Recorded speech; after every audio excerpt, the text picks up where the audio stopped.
Welcome to the Worldbuilding Workshop, the companion podcast to the book of the same name. My name is Stephen Slota, and here I am with my good buddy, Trent Hergenrader. That's your name, right? That's my name, Trent Hergenrader.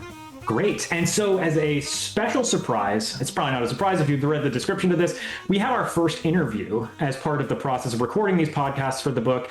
And this individual is somebody who you likely have heard of if you read through the foreword of the book. With us is Dr. Bryan Alexander, senior scholar at Georgetown University. He is a futurist, author, and creator of the Future of Higher Education Observatory. His forthcoming book is called Peak Higher Education through Johns Hopkins University Press. And we are pleased to have him here to talk all about world building and, most importantly, how all this stuff we've talked about in the last several episodes, the last, 15, 16, 17 episodes now, how all of that comes together and interfaces with the world of higher education. So that said, Bryan, can you give us kind of a rundown of what your research looks like and maybe tell us a little bit about yourself?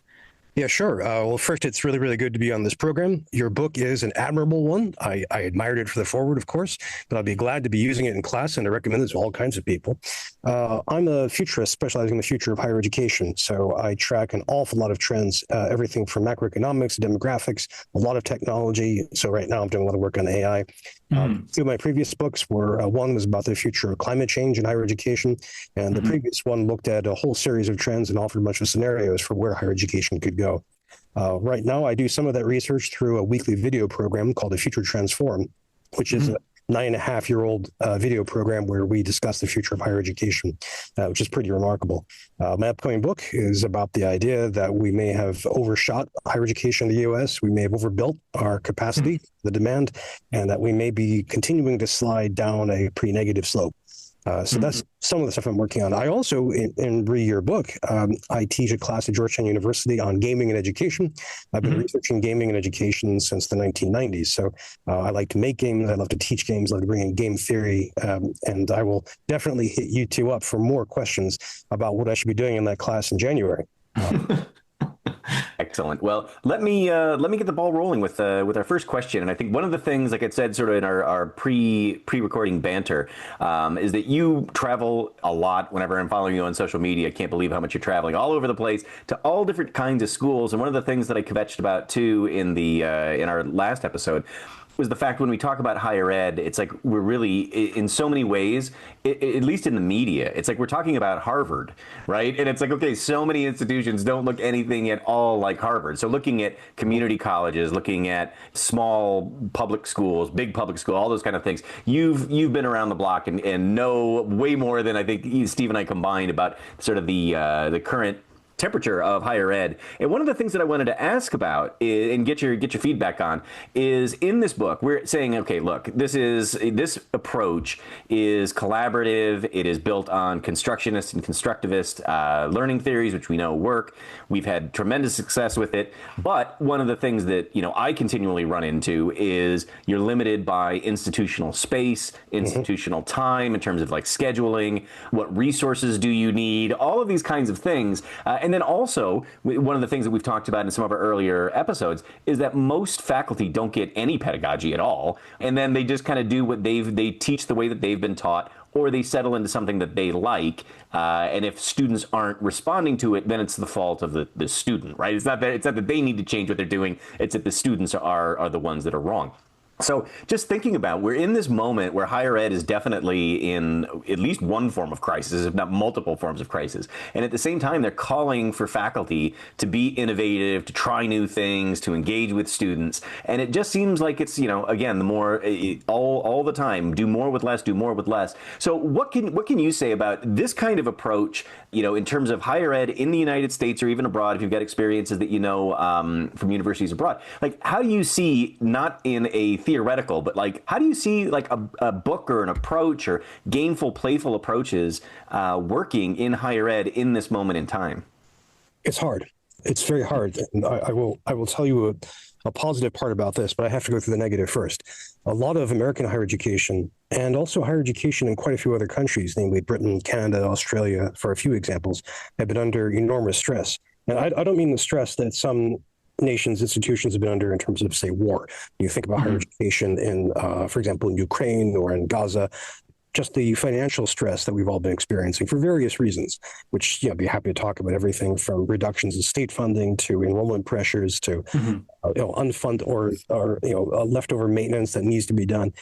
And then at that point, we could have said many schools, especially schools that are lower ranked as well as medium ranked, will be facing some real challenges. And we saw that when we saw a lot of campuses having program cuts, staff laid off, campuses closing or being forced to merge. We saw that in Pennsylvania, for example, where one of the two state systems is now merging a bunch of their institutions. And then January happened, and we could have said, well, the elites will be fine. Now the Trump administration is targeting the elites quite explicitly. I mean, as we record this, several of them have made deals with the Trump administration to basically pay out tens of millions of dollars in order to get some funding back. And there's rumors now that Harvard is talking about paying up to $500 million just to keep their research funding going. And that's not only, not just the funding, but there's also intrusions into operations. Brown agreed to pay $50 million into a state workforce development fund, which is pretty benign, actually. But one of their big achievements was not having a monitor legally placed on them to make sure they complied with it. We're also seeing problems in certain fields. So if you're researching, say, gender studies or gender biology, or if you're doing climate work, even if you're at MIT or Harvard, you're definitely in danger. So all of higher education is facing this. There are some exceptions. There are some very wealthy institutions which have managed to escape scrutiny. Interesting, in the big, beautiful bill, there was a carve out for rich but very small institutions like Hillsdale, but also like a few liberal arts colleges, such as Washington Lee. So some of those are escaping, and community colleges are actually in some ways doing okay. They're not being crushed. They're relatively loved by Republicans, and they figured out a great way to boost their enrollment, which is by dual enrollment. They teach a lot more high school students than they used to, and that's keeping the doors open and keeping operation going. But overall, higher education is in a kind of defensive crouch. So while we were talking about we want innovation, we want more innovation, now we're trying to protect what we've got as best we can. And as best we can might involve more and more losses. I'm looking ahead. One of the things that I'm very, very concerned about is the big struggle between the United States and China. So to what extent are we going to start clamping down on, say, Chinese enrollment? Will China send fewer students? International enrollment overall, this isn't being talked about very much, but I'm seeing estimates of everything from a drop of 10 to 40%. And international enrollment is super, super important for American higher education. So we're in that defensive crouch. And when you're in that defensive crouch, you're not really to try something new. You're here to keep people going. So that's one really big problem. I think a second problem is that you mentioned quite accurately that most college university faculty don't get training in how to teach, both when they're grad students and when they're hired as faculty, which is a kind of open secret in higher education that isn't well known, but it's quite astonishing. So for a lot of them, they come and they, as you say, they fulfill the practices that they inherited. They think of a beloved professor they had at one time and they try and do some of that, or maybe they try something new and it works and they cling to that, which is fine, but they don't really dip into the science of learning. They don't dip into instructional design or learning technologies. Now, COVID gave us a moment to do that. 5 years ago, we did that flip to online, and suddenly everybody had to figure out how to teach online. And we had educational technologists, instructional designers who could really help with that and did great jobs helping everybody else. But I think we've set those lessons aside and retreated back to the world of 2019. So that's the second problem. Third problem, and you always all talked about this, but my joke is there are two populations in the U.S. who do not like gaming very much. One of them is the Amish, and one of them is academics. And by academics, I mean higher education. In K through 12, there's robust gaming, and it has been forever. But in higher education, this is still considered kind of skeezy or ill-conceived or beneath us. So we have to push a lot to do that. And I think that culture shift is something that's hard to make. In 2006 through 2008, there was a big drive to do more of this. This is where you had some of the first research into the macroeconomics in games. This is where you had people getting $1 million grants to build out games. Then the Great Recession hit, and I think we've never fully recovered back from that, even though game studies continues to grow and develop and all kinds of interesting games. We have more tools than ever before. The thing that I find helpful about this, or optimistic, is the silver lining in a dark cloud. The dark cloud is enrollment decline. American higher education enrollment ballooned from the 1980s through 2012, and we've gone down every year since. We're still like, we might be at pre-pandemic levels now, but that still is below 2012. Yeah. The overwhelming majority of institutions depend on enrollment for revenue. And so if you lose enrollment, you see the problem, right? But so one response is, if you can't fix enrollment on a quantitative level, you fix it on a qualitative level. You try to improve the experience. So you try to recruit students more thoughtfully, you try to support them, especially during that first undergraduate year. You try to see them through to graduation in a timely fashion. I mean, and which all sounds great, and we should have been doing this before. And this is where I think gaming can come in, because gaming has that real connection to students. And this might be where, if you want to say, all right, well, why should I do gaming? Well, this might make a student less likely to drop out. It'll make them more likely to graduate. It'll make them more likely to be an alumnus who donates to us later on. That kind of argument, I think, is a really compelling one. Yeah. And I think, too, as you were talking, I think one of the things that I'd said, I had this anecdote where there's an author who I know you know who it would be, but I don't want to say his name, that was writing on this Facebook pedagogy page for creative writing that, like, the things that I've been doing since the 1980s still work as well, like just kind of going on this, like, why are we always chasing after these fads? And I was thinking, and, I think I maybe said something a little bit spiky, but like, well, the students have changed, right? It doesn't matter that like your students, I look at my sons who are now 13 and 16, and my son has been playing Minecraft since he was 3, right? Or 3 or 4, right? And just the idea that gaming is a literacy that our students have in greater capacity than the faculty do in a lot of ways, right? Where it's like it is familiar to students in a way that it's not familiar to faculty. But one of the things what I want you to kind of expand on here, if you would, is this question of not we've got people who don't have great pedagogical background who are teaching these classes, and we're teaching in ways that they themselves were taught, which in my case, we've talked about this in other episodes, was 2 essays and a final exam over the course of 15 weeks of lecture, right? That was my undergraduate experience. But what we've been talking about is with the rise of AI, are we getting to a place where instructors don't know how to pivot to anything else, and they're writing questions using AI, and students are writing their answers using AI, right? And we're seeing, one of our suggestions is this world building project is something that would take you more time and effort to try and use AI to then try and fit it into a group project and all those things that you probably wouldn't even bother. And then even more to the point, you don't want to. Like, I tend to think of AI as this tool that takes care of all of this writing that no one actually wants to be doing, right? Like, I use it for my own administrative tasks. If I need to write a new course or whatever, it's like, give me Bloom's taxonomy, do all that kind of stuff. But when I sit down to write stuff that means something to me, I don't want any AI to be any part of that, at least part of the generative process. So that's kind of where we're coming from, at least in whatever shred of hope that we can find in ourselves, is if things are changing, if the students are coming with this kind of gaming literacy, if they're just going to default to AI as soon as they possibly can, because they've been taught to think about education as a game, right? How do you game it as a verb? Right. What do you think in terms of the way that we're going with the technology with AI, and how would that fit in, like, with this world building collaborative thing? Again, going back to the idea that everyone's saying innovate all of the time, right? Innovate all the time, do crazy new experimental things, but you don't have time, you don't have space, you don't have resources to do it all. We're kind of looking at this as a low cost, low barrier to entry for instructors who want to get involved, and then maybe create a different kind of educational experience that isn't quite as transactional, that the AI kind of bumbled through this whole question, but kind of, more transactional. You do the thing, and then I do the thing, and then you get the degree, and then you go. So I guess that, to wrap all of that back into a little tighter of a question is, where do you see some of these kinds of different innovative, maybe low tech, including some tech, but it's really about interaction, it's really about conversation and all those kind of things. Where's that role? Do you think that that's going to have more importance going forward, knowing that AI can kind of do the job that a lot of instructors have traditionally done? I don't know if that makes sense as a question, but I'll leave it there. It does, and I want to come back to the AI question in the last part, because that's super, super important. And it's also extremely deep. Thinking of the as yet unnamed person who said, I started teaching this way in the 1980s, I have no reason to change. I think about all kinds of stuff we did in the early 1980s, which we decided not to do anymore. How about the threat of global thermonuclear war? How about lots of smoking? Maybe the pedagogy wasn't all that great, or we could just make it better. Right? There's, and Trent, you mentioned you have a 13 and 16-year-old. I'm sure they will start talking like this to you too. Oh, that was back in the dark days, the 1990s, man.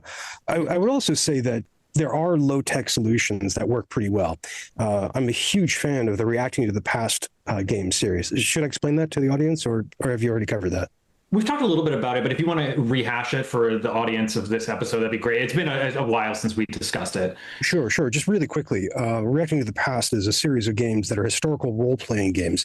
They take place in a given historical situation, which has some of the Aristotelian unities. So you might have the trial of Galileo, the trial of Socrates. One game that I use in class is a British city deciding how to respond to the onrushing bubonic plague. And you have players who are all playing roles, either historically bona fide roles, Galileo or Cardinal Bellarmine, or a synthetic one, and that they all have primary source materials, and they have to interact with each other. I mean, a lot of the game is not just role playing, although that's a lot of fun, but it's trying to persuade each other. I mean, Socrates is bad; he should be convicted and sentenced to death. Oh, he's innocent; he should be saved. And so, a lot of the class is this beautiful history 101, where you're learning the time, you're steeping yourself in it, but you're also doing communication and rhetoric 101, trying to communicate with each other. I have my students do the Black Death game, and it's just great fun to watch them get more and more into their roles. One of them is a cardinal, one of them is a butcher, one of them is a bailiff, and they get really excited about this. And there are a lot of games to do this. I with a couple of colleagues, built and developed one in 1999 about the Johnson administration's decision to escalate the war in Vietnam in 1964 or 65. And I speak, these are powerful pedagogical exercises, and you can do these with paper and pen. Do this with chalk. You can use dice, and all this works. But this draws on poli-sci. Poli-sci has been doing games of all kinds. I mean, a classic poli-sci game is either the Bay of Pigs or, better yet, the Cuban Missile Crisis. Yep. Which, depending on what I've read from Trump in the past few hours, we're going to be recycling that right now. But again, these are the fellow who's kind of the leading genius of Reacting to the Past, Mark Carnes, refers to his expression as minds on fire. Because people become so excited, but not just feeling optimistic and positive about this, but they really learn a great deal. So I think there's a lot you can do with that that doesn't require a lot of technology. Now, that said, the technology gives us so many opportunities. I mean, in your book, you talk about using wikis or Google Docs, which is a wiki, just for collaborative writing. And I remember back in the day, I was trying desperately to get people to use wikis. And then Google Docs came up and people were like, oh, and now people use it all the time because of its great benefits. And then that's easy. That's usually built into a subscription or easy to find. And there are lots of other tools like that. But you can scale up into all kinds of ways, into live video like we're doing now, or recorded video, and so on. When it comes to AI, I have a lot to say about this, but there are a few ways this works in terms of game-based learning and playful learning in higher education. And one of them is simply that you can talk a chatbot into running one of these for you. So last fall, I was giving a talk to an audience in Mexico City, and they wanted to know how this would work. And I was asking, okay, what are you all interested in? And they said space flight and going to the moon. Okay. So I talked it into creating a simulation of the human moon flight, a human cislunar expedition.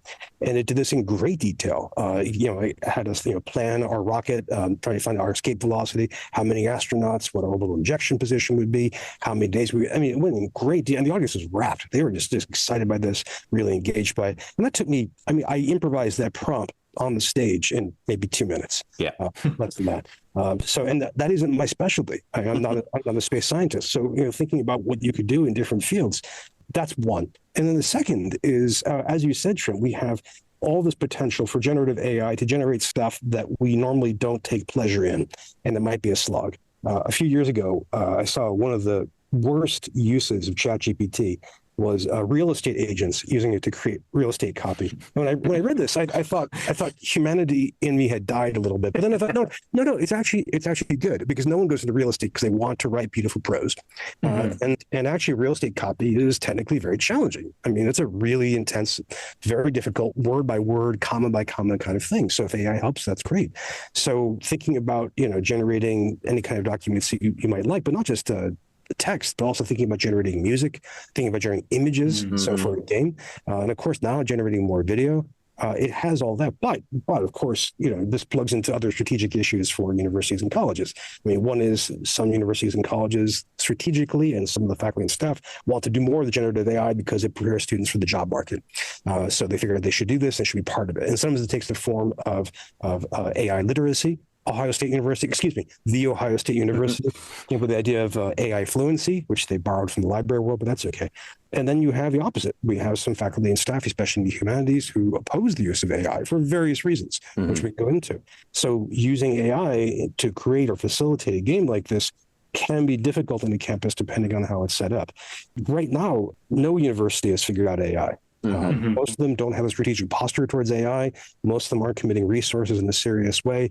I think in most cases, most universities are deferring to individual faculty to make their decisions, which means this largest faculty population is adjuncts, that adjuncts are really leading American post-secondary education in AI, the population with fewer resources, less status than anybody else. But I think there is a lot of possibility for game-based learning, world building, and play using AI. Yeah.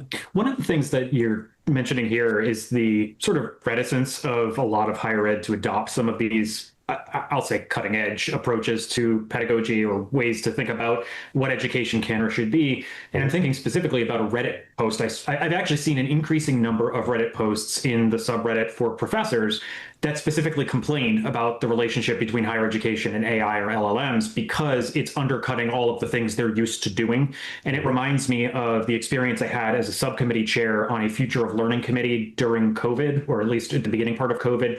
As somebody who was an instructional designer and an educational technologist, I was one of those people you had mentioned earlier who was pulled in to help other faculty figure out how do we convert our curricula to fit an online-only environment. Excellent. And one of the recommendations we had made in our report was to say, hey, we can't be reactive to this stuff going forward. We have to be proactive. We need to maintain committees like this one. We need to make sure that resources are being funneled toward the folks who do information and digital literacy sciences, people who focus on virtual reality or have thought a lot about what a good integration of LLMs and AI could be. And then shortly after we submitted that report and it was published, all of the resources that were dedicated to the committee were evaporated. They were gone. They were written out of the budget. And so it's funny to kind of hear you talk about this. And this is why I think Trent and I have argued in past episodes that all of these ideas need to kind of come from the bottom up, is because the individuals, as you said, that are mostly doing this innovating are the ones with the least power within the architecture of higher education. And as a result, all that is able to flourish is in an individual classroom or at an individual professor level rather than at some institutional level. And I do wonder how much of this is new versus how much of this is a historical perennial problem of higher education, where higher education is always slow. It's like moving a cruise ship a little bit to the left, that it just takes a lot of effort, versus the individual professor being sort of like the dinghy that it's pretty easy to turn to the left, or use your port and starboard, I guess, if you want to use your maritime nomenclature. But so how do you think about that, the change in how higher education has previously adapted for technological evolution versus is this just kind of a new problem? Is it that it's rolling downhill and snowballing the same way that all these other problems in society are as a consequence of hypercapitalism, of the Trump administration, of the general death of expertise? Like, how do you think about all these pieces sort of fitting together? Yeah, we've adapted to technology, I would say, roughly on three levels. Often it's been, as you say, the individual. So the one person who, I remember as a faculty member, I discovered, this is around the year 2000, I discovered a peer-to-peer technology that nobody else was using. It was designed by a Microsoft researcher. It was fascinating. It was powerful. I rolled it out, put it in my class. And then the next semester, the U.S. military bought it. And so it just vanished. Right. The next year, I was using a browser plugin in Internet Explorer, because it was back in the day. It was a fascinating annotation tool. It was really elegant. And my students started using it more than they would use anything else. And this is just me doing this because I found it and I thought it was instructive. So I would do that. So there is always this, in the great literature of the diffusion of innovations, and that puts me in the early adopter role. And so that's roughly 5 or 10% of the population. So these are neophiles, people who are going to do something because it's new and exciting and that gives them meaning and they see it can work. Right? But then there's a second level, which we think of maybe as a meso level, which is where you get programs in a campus. They're not total, they're not synoptic, but they're part of one particular aspect of the university. So I mentioned libraries. Back in the 1980s, the library world figured out information literacy. This is before the web was invented. They came up with the idea that it's going to be harder to find information. You won't have gatekeeping by libraries. So we should start teaching people how to do this. And they've been working at that field heroically ever since. And it's a great subject, but that's libraries, right? So they can play across the entire campus or university, but that's one niche. You might find a department which is really embracing technology, such as geography, for example, which would fall in love with GIS software because it's super powerful and an industrial tool for them. Or media studies, doing something with video, for example. So people in that can embrace that, and they have some limited resources. The third level is when an institution commits, and that actually happens rarely on the teaching and learning side, and more often on the operational side. So we've got in the US, we refer to a learning management system. In Europe, we refer to a virtual learning environment, tools like Blackboard or Canvas, Moodle, and those are really administrative. They're teaching tools, but they're mostly administrative. They're how to manage a classroom, and people usually use them for that. And those have to be enterprise purchases. Think about Google Docs or Microsoft Cloud, but also think about all the different non-pedagogical operations for the registrar, for campus payments, tools like Salesforce, and that's usually at the enterprise. That's at the total level, and it's rare to see a pedagogical anything adopted at that level. Sure. So that puts us back to the Mesa level, and that puts us back to the individual level. AI is really tricky this way because as a consumer tool, it's pretty generally available. I mean, pretty much anybody can access some free version of one of these tools. I mean, ChatGPT is the one with the lion's share of the market as far as we know. But, think of Gemini, Perplexity, Claude, all of these guys.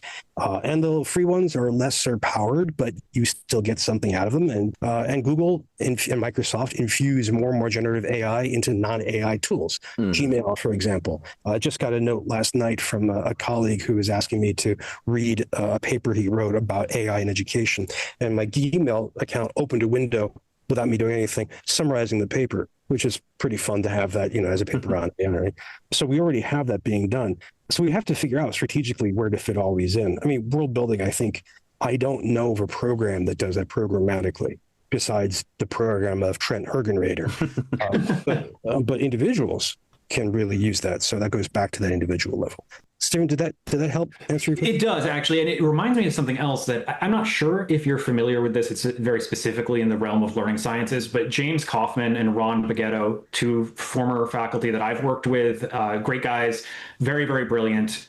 They have a 4C model of creativity that I think aligns or maps pretty well to what you're describing. And just to give all of you listening some sense of what that is, they basically argue that when we're thinking about a creative endeavor, that there are these 4 different tiers at which creativity can occur. So first, there's the mini C level of creativity where, all people do this all the time. Somebody is drawing on a piece of paper, they're doodling during class. That's a level of creativity. It's not something that's going to be widely recognized as a creative act, but it's meaningful to them in that moment.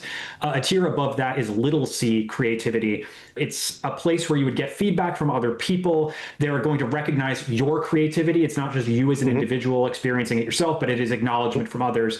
The next tier above that is professional or pro C creativity, where you'd be in a professional environment. It might be like the 3 of us actually having this conversation, that we could recognize each other as being creative. And there are these individuals in the broader audience of, let's say, the listeners of this, who might think of us as being creative. That's a professional kind of creativity. And then there's big C creativity, which is the sort of Mozarts, the Einsteins, the great thinkers who will be remembered through time for their creativity. And so the higher up in that hierarchy you go, the fewer and fewer and fewer examples of those things you will see, naturally, because there will be fewer and fewer and fewer people who are achieving that level of creativity that's viewed at an individual versus societal or civilizational level. And so I kind of see an analog in the way that universities are structured, in that the individual instructor and their students might be that mini C or little c category, whereas getting to the enterprise level is the equivalent of big C. And that's very difficult because you're competing against all these other incentives that the university has for its behavior.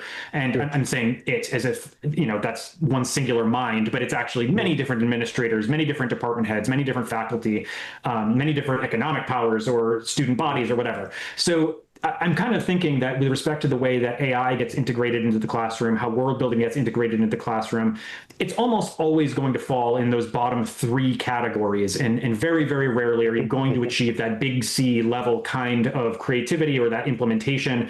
And it's interesting, too, that my colleague Mike Young and I wrote a book chapter about this several years ago called The Inevitability of Epic Fail. And it essentially made the argument that when you have some novel innovation you're trying to instantiate in a classroom environment, the further you get away from the project originator, the person who understands the theory, who understands the application, who knows how to collect the data and make adjustments based on it, the further removed from that you are, for instance, going up the hierarchy in a university, the more likely it is that is going to fail, because there won't be that direct knowledge of how this thing is supposed to work.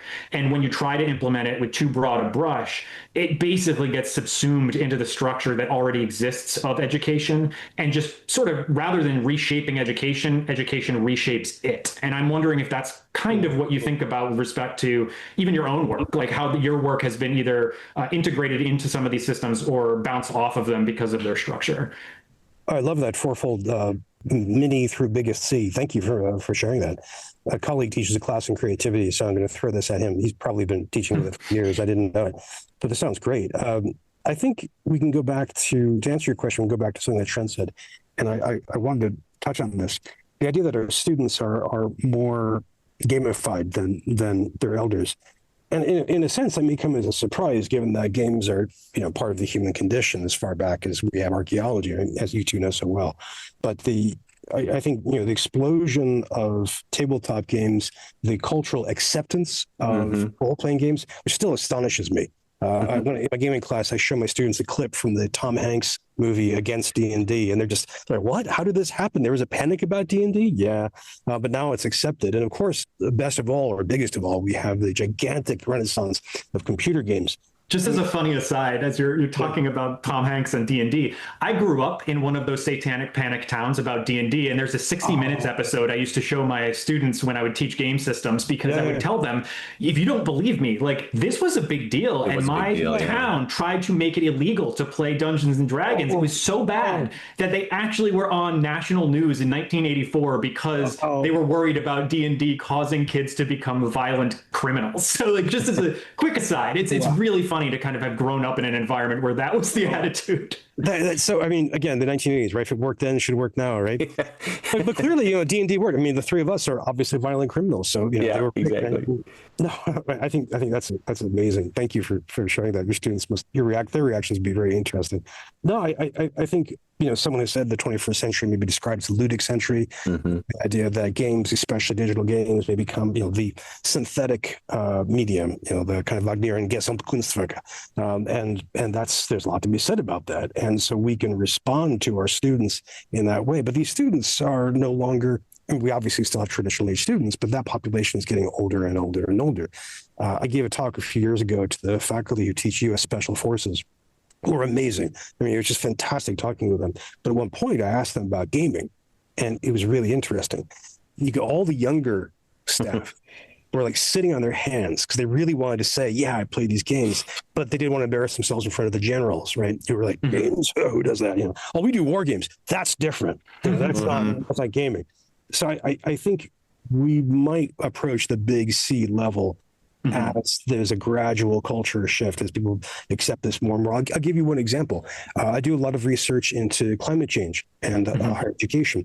And one of the things I've been looking at is how people communicate climate change, which is a great unsolved problem. There's no good way of doing this. I mean, arguably, the triumph of Trump on climate change and the stepping back from climate action is proof that we haven't been able to communicate this effectively. So people are looking at this in communication studies, in the arts, and media studies, and so on. But using games to teach climate change is a really solid, provable thing. There are card games like Climate Fresque. There are board games like, I just blanked on the name. The creators who did Pandemic produced this game, came out last year. Okay. It's a beautiful, very challenging game. And there's a stack of digital games.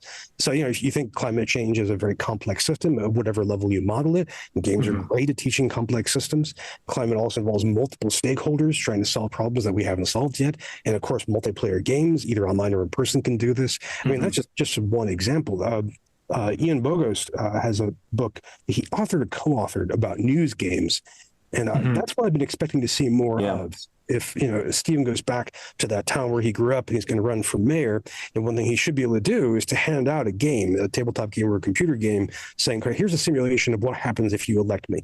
Here's what's going to happen to crime. Here's what's going to happen to tax policy. So play the game and see how this goes. I wouldn't be surprised to see more and more gaming like that in more and more different ways. I made that argument to one of the graduate students in the digital media design program at UConn several years ago. He's an MFA student, and he was really interested in the way that news media is communicated. Specifically, he wasn't as interested in climate change. He was actually interested in typography. But I think of people like David Roberts of Volts, who are really interested in that climate communication question. Anyway, the reason I bring it up is because one of the things we agreed on was that the future of communication is through interaction. And so there are these I would call them more infographic than news articles that get published now, either by the New York Times or the Washington Post, these large newspapers that have the money to throw behind it, but they feel more like games than they do regular old news articles. And I can definitely see some overlap or connective tissue between what you're describing and what they're trying to achieve. It just seems like not the vast majority of organizations have figured that out yet. Yeah. What I was going to add, maybe this is maybe a segue away from this, but one of the things too that we've hit on a number of different areas, both in the book and in our podcast, is really just kind of railing on bringing these what we see as being sort of capitalistic values of efficiency and measuring everything and metrics and all these things to be able to, sort of process our students and spit them out so they've got grade points, and things like that. And in my personal experience, it seems like the world that the professional world that they're heading into is less about the metrics and more about the products that they make. So do you have something to show for it? Do you have a website? Do you have something that you've created, right? So the question would be, and this is one of the things that we've said in the book repeatedly, it is intentionally sloppy by design. You're not going to know where you're going to get to because it's going to change every time you get 20, 30 different students in the room. It's going to change every time because they've got different interests, right? So you as the person who is in charge of the room just needs to kind of corral it and make sure that it's heading in productive directions. And what we both Steve and I really lay into is the importance of the critical reflection, right? So we don't need to do any assessment whatsoever until you get to the critical reflection. But that is something too that really grinds the gears of people who want the numbers, who want the metrics to show yesterday you were a 0.23 creative thinker and today you're a 0.62 creative thinker, right? And our argument is that's all smoke and mirrors. It doesn't really affect whether somebody has a deep learning experience that they will carry with them for the rest of their lives. We don't do longevity studies to figure those kind of things out, especially in the humanities. Do you see with these changes, so you said something about the silver lining, the potential silver lining. Do you think that there could be some sort of turn in higher ed too against that sort of, rote learning with, you got your transcript and your numbers towards something that is more, it's about the process, but you will have a product at the end that you could show a potential employer? Or do you think that so this is the thing is as we are heading into tougher and tougher times, the tendency is to double down on what we already know. And what we already know are standardized tests, multiple choice, all that kind of stuff. So where do you see that playing out in the next decade writ large? And maybe it's doing different things at different levels or different kinds of institutions. I think in some way, one of the tensions in the gaming and learning world is that there's a bit of a two cultures divide. So for listeners who haven't thought of this goes back a century to the great British chemist and novelist C.P. Snow, who first codified this and basically sciences versus the humanities. And there's a lot to say about that. But my slogan is it's C.P. Snow's world. We just live in it. But I think a lot of the gaming world is on the humanities side of that. I was giving examples from the humanities and from poli-sci. And when I'm talking about poli-sci, I'm not talking about the people who are gathering lots of data about voting, but people who are doing political history and political theory. And we see this a lot elsewhere in the humanities. And you think about some fields where we use small versions of games. In fact, you think about role-playing exercises in philosophy, teaching ethics. The notorious trolley problem is a small game, right? So I think part of it is that there's a lot on the humanities side of the house, and humanities, generally speaking, tend to avoid math like the plague. I mean, and a lot of the objections to metrics come from humanities arguments about human nature, about human development, and so on. on the opposite side, in the sciences, again, broadly speaking, these are big generalizations. I mean, a lot of them get to rely on external certification for their work in computer science and chemistry, and of course, the nature of their work allows them to be more data driven. But there are quite a few games that we use in the sciences as well. I teach my students a bunch of different games. I could get some of the names for you if you like, but there's several on quantum computing, trying to understand how life works and that strange level of things. Lots of games on economics that are actually based on math and statistics. So in that part of the quantitatively intensive social science. So I think part of it is that we have this cultural divide. And that may lead us to the fact that we should come up with ways of speaking the language of metrics. We should be able to come up with ways that we can assign numerical values to our output. And that might be some way of quantifying reflections. I mean, I agree with you. Believe me, reflections are one of the great things. I do some work with people who work in geopolitics, and always the reflection, the washing up after geopolitical simulation, that's really where the gold is. That's where the results are. It may be that we have to figure out ways to quantify these better. And it might be in terms of quizzes, exams. It might be in terms of student self-assessment, although that's kind of weak, but still people use it. It might be in terms of some kind of certification, but that might be a way of doing it. And there's a long tradition of this. There's quantification and writing assessment, for example, goes back to the 1990s. But a third thing to think about is it may just be that we can also rely on the digital nature of a lot of these games. So if you think about some games that I think of as excessive spreadsheets, so all the paradox computer games, which I love to death, but there's clearly huge amounts of statistics being crunched here. How much gold you have, how much you're shipping, that kind of thing. You could think about tabletop games and how they are, fundamentally algorithmic. You think about role-playing games, how many of them are really based on a lot of numbers. So you can draw on those and then play with them. And this may be where AI comes in, where you upload a giant pile of game recording to an AI and say, help me assess this analytically, help me generate metrics for it and see what it comes up with. I mean, we could do that right now. But I don't know to what extent we're going to turn against this. I think you've got a generation of students who came up with high stakes testing. And I think this is so much more important to their development, so much more damaging than the combination of mobile devices and social media. I think we're turning away from that disaster. We're typically in American fashion. We're not blaming anybody. No child left behind. Race to the top. We're just kind of a common core, right? We're just stepping back from the rubble of that and saying, well, let's just keep going. But we have generations of students who grew up with that, and so they're accustomed to it. And as our financial pressures get harder and harder, it's going to be harder to get away from coming up with this. So it might be worth playing that game as we play our games. Yeah, that's great. That's a great point, because if that's going to be the ultimate marker of whether something succeeds or fails, and that's one of the things that we've sort of said is, if you're going to if you're learning how to fly fish, right? You don't sit down with a textbook and then take a multiple choice test. You go out and you're actually casting. You've got an expert there who's telling you this, and then, like Steve was talking about in some other ones, there's what the theory of time for telling, in which then some didactic material is useful once you have the experience and you can put that didactic lecture into context of what it is that you're doing, right? So trying to move in those kinds of motions, and it's one of those things. At the end of the day, even though we both are against testing and whatever, you still got to give grades to everybody, right? There's also something to be said for, you got to differentiate between the student who didn't show up at all and didn't do any of the work and the student who showed up and did all of the work, right? But just thinking, I think, more broadly about, I just think about the students that have talked about when they've successfully gone out on the job market.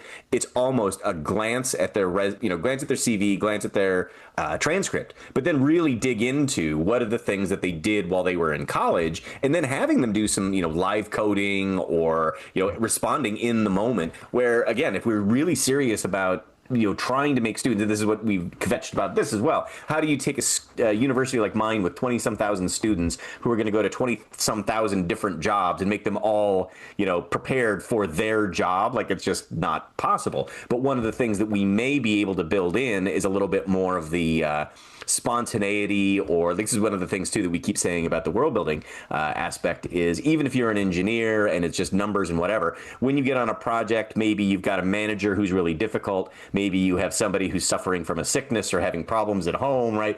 All of that human stuff bleeds into all of your nice, objective project that you're working on. There's cost overruns, there's all these other kind of things. So trying to figure out how can we get more of this that is maybe, it doesn't need, can you do it where you're getting the empathy, you're getting the critical thinking while still attending to those other values that other people find? I think that's the bigger goal, is to say, we're not going to remake education with this book, but we can also find ways of doing sort of like what we would say value added. Is that the correct corporate buzzword? No, it is, and you can make that case. I think people have already made that case. I don't like to point to Harvard Business School as a source of great things all the time, but their case study pedagogy, which they've been doing for decades, and they pour a lot of money into it. I mean, these are role-playing exercises. Yeah, exactly. Exercises, and people respect that because you learn all this stuff. You learn all the soft skills that employers demand. Yeah. And do we do a good job of teaching this? Employers don't really think so, but gaming, building a world is such a great example of this. I do this exercise. Stephen, I don't know. I think I told one of you this, or I showed one of you this, and I'm blanking the name of the game. It's in the other room. I could go get it. It's a map drawing game. Oh yeah, you shared this with me, I think. Yeah, it's a wonderful game. I don't know if you saw this, Trent, but the students have the gimmick is it's after a disaster, and you have to build your community. And at some point, the game will end, and the community will end, but you have to build a community there up until that point. So the students, their tools are a map. So you have huge sheets of paper and pens, pencils, crayons, markers, and they have to do these things. And there are a few mechanisms for the game. My favorite one is when you go around and make a decision, you can play a contempt token. So I remember you did tell me about this. Yeah, you told me about it. If you feel been treated with contempt, you put the token out. You don't say anything, you just put the token out, right? But the students have to build this world. And I love it when in my classes I'll have 2 or 3 groups doing this, say 5 students in each one. And they'll come with completely different ideas. And they'll have, all right, we'll have a hospital here. We'll have a lake over here. Well, and I give them some random events to respond to, and they respond in completely different ways. And that they have to look at each other and try and assess, well, what do you want to do? What do you think? They're going to be, Stephen, small c creative, but they've got to be with other people being small c creative. So they've got to have self-permission for that. And it's almost like watching kids interact with each other, and these are adults, right? Trying to figure out how to do this, and at a basic level, just building that up. I've actually thought about having that game go for a few weeks, just to keep returning to it. But the skills you're learning there are the skills you will literally use on the job in any job. In any job, yeah, exactly. Well, and that goes back to the argument we've made, not just myself and Trent, but our colleagues, Roger Travis, Kevin Balestrini, Mark Pearsall, that all of this comes down to how well are you aligning your learning objectives with the activity or game objective? Like, are you taking the time to design out? And again, this is the reason why, for anyone listening, the first portion of the book is all just why is education the way it is and what does good design and learning theory look like? It's because we want you to be able to understand that the synthesis of objectives between what it is you're trying to have learners do and what it is they are expected to do when they leave the classroom. The further apart those two things are, the more abstracted it is, the less likely you're going to get transfer, which goes back to what Trent was saying about a time for telling. It doesn't do you any good to learn how to fly a plane by reading the textbook and then going and flying the plane. You go into a simulator, see what works and what doesn't work, and then you are tuned, you have your perception tuned to the things that matter or don't matter, the various kinds of environmental stimuli that are going to cause you to think in the moment about solving a problem a particular way. That's when you go back to the lecture hall. That's when you go back to the textbook. And now with that additional information, that environmental context, you're going to be able to understand where to put that information instead of having it all seem equivocated across the entire breadth of what it is you're being told, right? So that's generally how I think about design is what have I done to match the objective that I have for this activity with the thing I want you to go do with this in the real world, so to speak. I had a game that was an amazing Reckoning the Past game, and I applied it in one of my classes. And it was actually, it was a problem along those lines. It was overkill. And my objective was very narrow, and the game ended up teaching 10 different things at once. And so it kind of took over the class. I went, all right, not a good use of the game. There's got to be a narrower version of this, right? So you have to have it aligned that way. But let me ask you too this question then. In terms of world building, we're talking about gaming as a preparation for life. And I mentioned the Harvard business cases because they're based in reality, individual cases of companies doing certain things. But I'm wondering how you two respond when people say, well, why should I build a game that uses Star Wars or zombie apocalypse, and these things don't exist outside of parts of New Jersey. I mean, how do are you in effect teaching the wrong lesson? Are you teaching students how to escape the world? Are you teaching them skills like how to deal with Sith lords that don't apply to the world they're going to be inhabiting?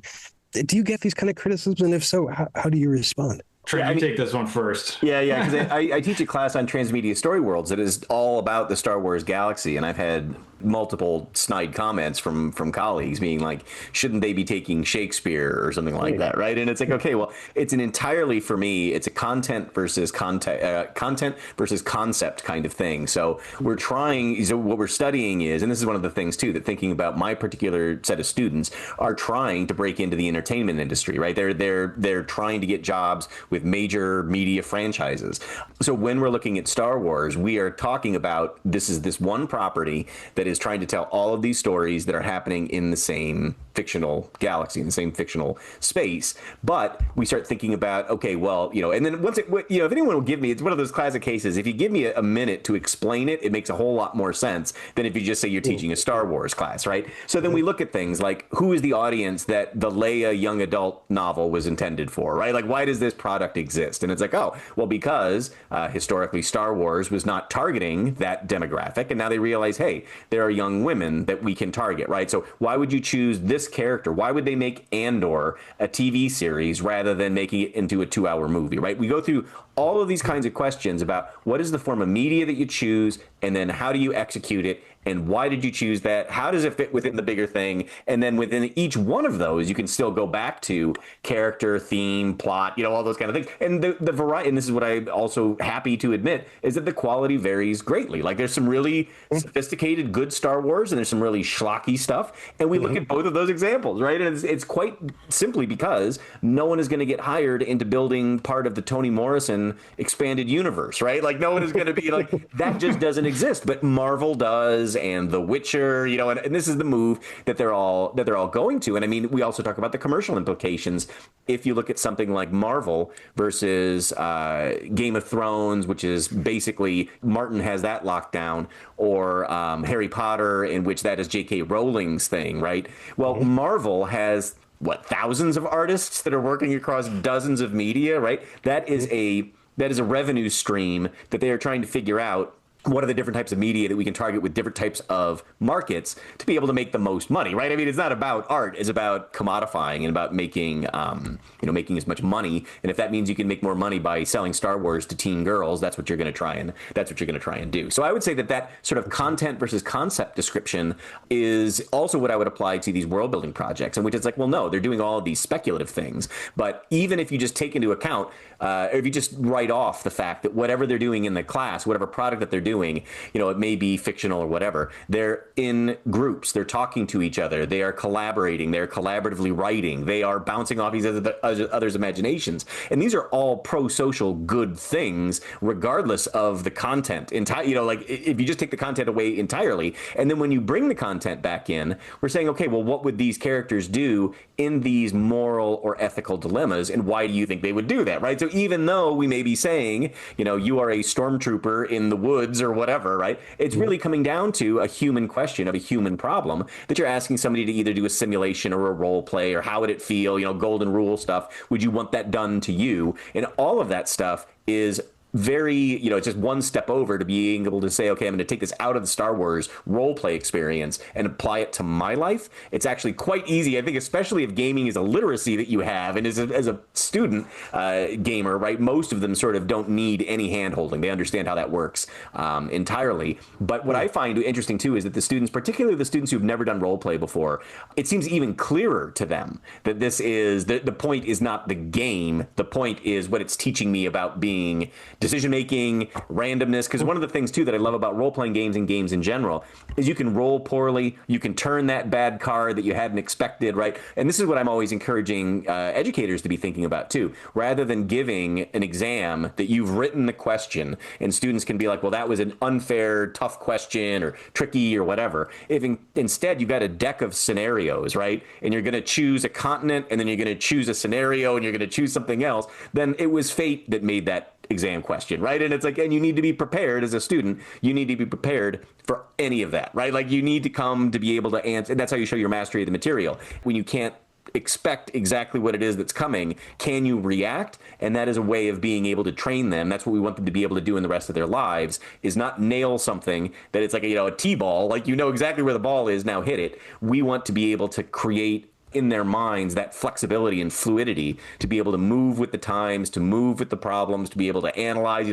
what should I have, what shouldn't I have? Well, this is what you do have, right? So now what are you going to do with it? So I would say that in this case, those are the ways that I always reply back to them. If you're talking about job skills, job readiness, life readiness, right? Those are the things that, again, the metrics aren't going to show up, whether they got a B or an A or whatever, because they did or they didn't do the work. But they really, you can't help. I think this is probably something that you'd say too about reacting to the past. You can't help but get some of it through osmosis just by being in the moment. And if you do the bare minimum work, then you get a lot out of it. And that encourages you to do more of the work, right? So again, it turns into a positive feedback loop. And just what both Steve and I have noticed is we've never had anybody come back and be like, you know what, that just never worked for me. I'm never going to do it again. But what you always get is that didn't quite work the way I had intended.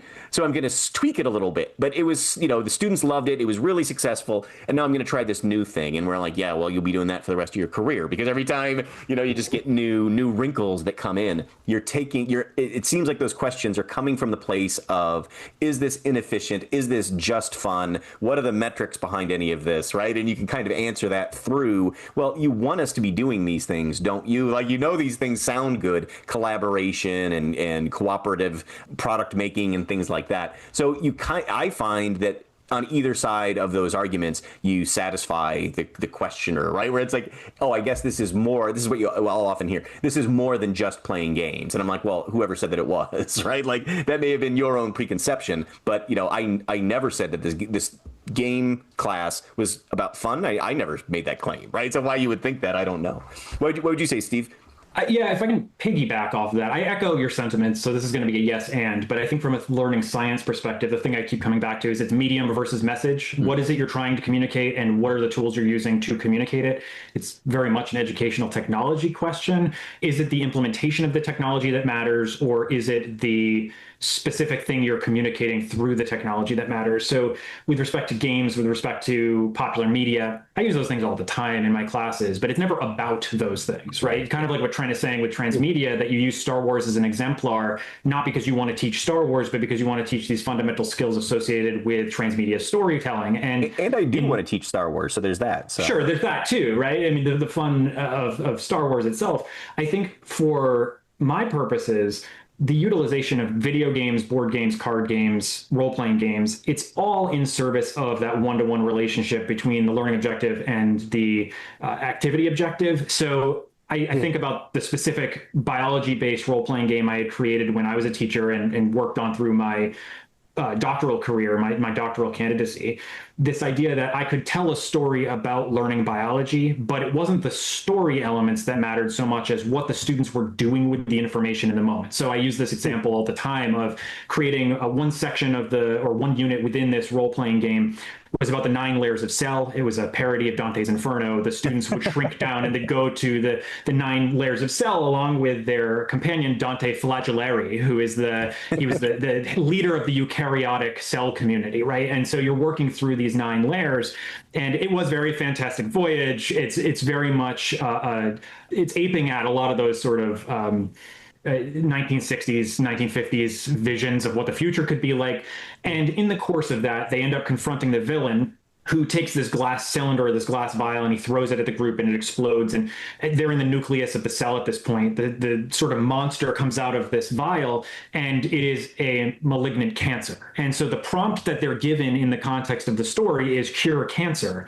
It's not the story that matters, it's the response to that prompt. And so in the course of answering that prompt, they're researching what kinds of treatments exist for various kinds of cancers. What are some of the limitations of those treatments? What's the difference between radiation therapy and chemotherapy chemotherapy versus surgery, and what are some of the associated side effects of these things. And all the while, they are using that narrative anchor as a mechanism to interrogate that broader question about what is it to be a scientist or an oncologist. Specifically, what are some of the job-ready skills I would need to do this? And then ultimately, when they're writing their response to the prompt, which is in the context of the narrative, here's how we're going to defeat the monster, they're incorporating all of this other information. They're synthesizing this, to go back to Bloom's taxonomy, and ultimately they are giving me, as the instructor or whomever's implementing this particular narrative, they're giving back some structured, problem-based, ill-defined solution that then I can evaluate and say, okay, here's what you got right, here's what you got wrong, how are you thinking about this? And then getting them to externalize their thinking so that that can be the thing we evaluate as a group, and that they would hopefully, in keeping with the research that was done by Jick and Holyoke and all these other folks who have looked at transfer specifically, that it would get them to transfer that information from the learning environment or context of this prompt to the world of being a scientist or an oncologist. And it is hard to do, right? Like, this is not a perfect process. It doesn't work the right way every time. It doesn't work the same way for every student, because they're all bringing their own experiential baggage into that solution. But the benefit of this is it gives them an explicit beginning, middle, and end structure they can return to explain, here's what it was when I learned about how to treat cancer. And so hopefully someday down the road, if they become a medical professional, they're going to lean back into that basic fundamental understanding of how these systems work, so that they can take them, externalize them, do something with them, take action with them in a way that's meaningful. So it's not about the story of that villain. It's not about that monster. It's not about the 9 layers of cell. It's about, what did I do with that information? How did I make meaning around it? And how am I going to specifically transfer that understanding to some other environment? Transfer keeps coming back. Sure does. Pretty important for education, yeah.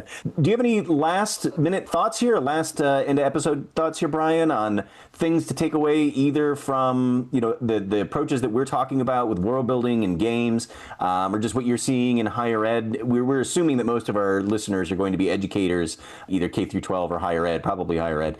But yeah, so what words of wisdom, any other silver linings that we can look forward to? I think we did the World's on Fire pretty well last time, so. Well, I think that's I think that's better than any last words, which is what I was afraid you were saying. Well, first of all, obviously everyone should be teaching with games. I mean, that's just, should be a takeaway here. But also, I think one part is that this may be a way to react to our times. I mean, some people are referring to our time as a polycrisis, where we have multiple geopolitical crises that interfere with each other and exacerbate each other, but also those then kick off crises in other domains, including economics or demographics or climate change. And it may be that as this polycrisis mode ratchets up, that making games and playing games is a way to comprehend them, to respond to them. As you both just said, to prepare us, if you will, to train us for these kind of situations. I mean, looking at, if I can make a crude connection, the Trump administration has been described as, an agent of chaos in a lot of ways. This is the random event world that games can be very cruel about, but they teach you how to think and plan for random events. Again, thinking about the complexity of all these events, how, say, rare earths connect between U.S.-Chinese geopolitics and technology and intellectual property rights, et cetera. And games teach you all of this. And of course, to the extent that games give us emotional satisfaction, they may be a form of care. And that's I think where I would like to end this with is American higher education has a higher standard of care for students than anywhere else in the world. I mean, we're outliers in this, and I'm very proud of it. I think it's a great thing. It's one of the reasons why people come here to learn. And I think in many ways that taking the time, spending the energy, exerting the care to construct games and have students work with them, to play with them, to learn with them, is an act of care. And I think we can do that as long as we are careful. Well, that's sage advice. I feel like that's better than anything you and I have said this entire time. I'm not going to put any dirty footprints on that. We're just going to tie a bow on it, I think, and ship it. But yeah, I just think that's a wonderful thing, and I think that's where too, where we're sort of saying one of the things that we've talked about with critical. I say I'm not going to say anything and then say something right on top of it. One of the things we say about critical thinking is that an important component is action. What are you going to do?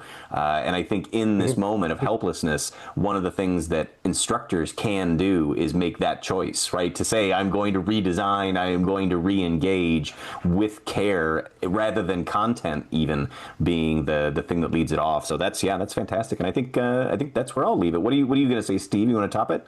I just think that that's a nice way to summarize the necessity of teaching empathy, right? That this is an important concept, that the reason why we wanted this book to be about critical thinking and empathy was because they were these transferable skills that go to every domain, that speak to every polycrisis we're dealing with, that also bind us together in this very human kind of way. And it probably at this point sounds trite for us to keep going back to the well on it, but I feel like that's the entire point of education, is to bring us closer to other people, and to the extent that we can answer the quote unquote big questions, that we're able to talk to each other about it in good faith and come to consensus about what objective reality looks like and what kinds of solutions we can actually implement that will solve some of these crises for the most people possible. So Wow.